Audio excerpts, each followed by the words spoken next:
আমাদের আজকের রেসিপি ফুলকপি দিয়ে আলু পোস্ত।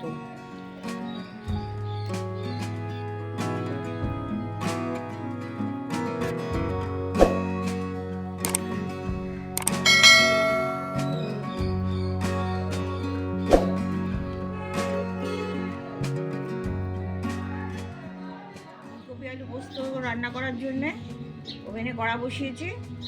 কড়া আমি 4 চামচ সরষের তেল দিয়ে দিচ্ছি।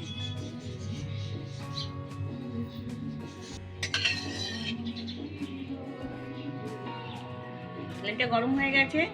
তেলে আমি কোনো ফোড়ন টোড়ন কিছু দেবো না। অনেকে ফোড়ন দেন, 5 ফোড়ন, কিন্তু আমি ফোড়ন দেবো না, ফোড়ন ছাড়াই এটা করবো। তাই আমি আগে ফুলকপিটা একটু ভেজে তুলে নেবো। ফুলকপিটা একটু লাল করে ভেজে নেবো।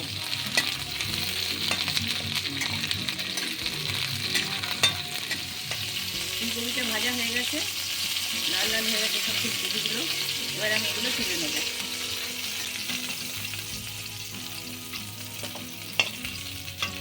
ওই তেলেই আমি আলুগুলো দিয়ে দিচ্ছি।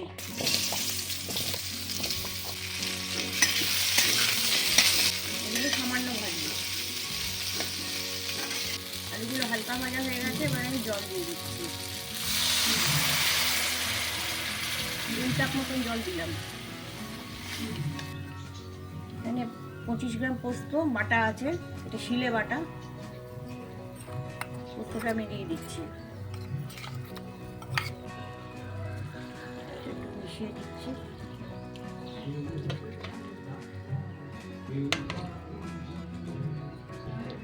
এতে 1/2 চা চামচ হলুদ, 1/2 চা চামচ শুকনো লঙ্কার গুঁড়ো, 2টো কাঁচা লঙ্কা কুচি, আর স্বাদ মতো নুন এটা আছে। এগুলো সব দিয়ে দিচ্ছি আমি এতে।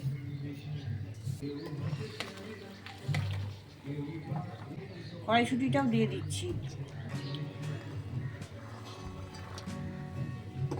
ঢাকা দিয়ে দিচ্ছি, একটু ফুটবে। 5 মিনিট ফুটতে দেবো। 5 মিনিট পরে ঢাকনাটা খুলছি।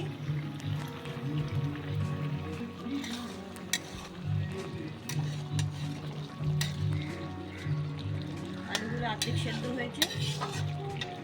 এবার আমি যে ফুলকপিগুলো ভেজে রেখেছিলাম সেটা এবার দিয়ে দিচ্ছি। সাথে 3টে গোটা কাঁচা লঙ্কা দিয়ে দিচ্ছি।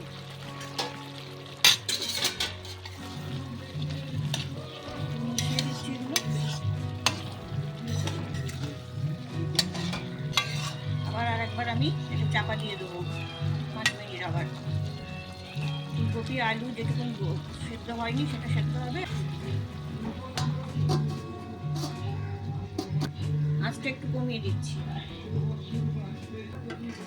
5 মিনিট হয়ে গেছে। আবার আমি ঢাকনাটা খুলে নিচ্ছি। জলটা পুরো শুকিয়ে গেছে।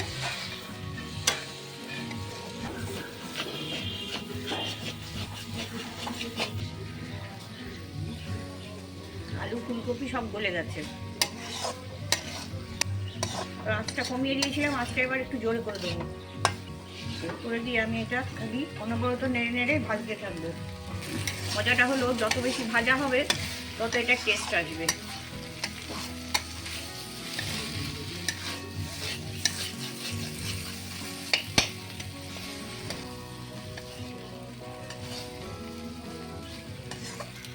কাঁচা সর্ষের তেল একটু দিয়ে দিচ্ছি, 2 চামচ মতন দিয়ে দেবো। মিক্স করে দিচ্ছি।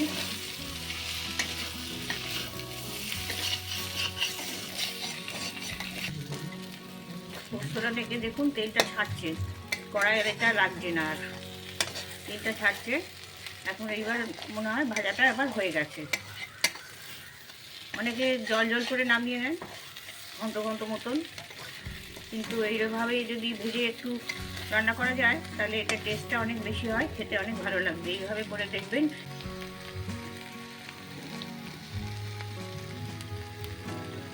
ফুলকপি আলু পোস্ত রান্না তৈরি। গরম ভাতের সঙ্গে খেলে খুব ভালো লাগবে।